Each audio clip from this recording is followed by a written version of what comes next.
Mga idol, birthday ko ngayon, ika-46 years old.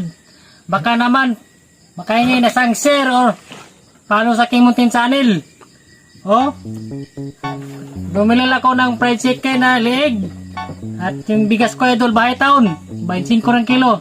Hindi ko kaya bumili ng bigas ngayon, sobrang mahal, 46 to 60 kilo. So bumili akong handa idol. At ang wish ko lang idol sa Panginoon, nabigyan ako ng malakas sa pangatawan, walang sakit, at buong pamilya ay malakas. Isang kayaman na bigas sa atin ng Panginoon. At maraming salamat idol sa walang sawang suporta sa aking channel. Sa mga nag-like, share, comment at follow.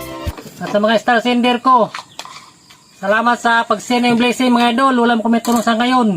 Si Panginoon Isus sa pobala sa kabutihan na ginawa nyo sa kapwa. God bless us all.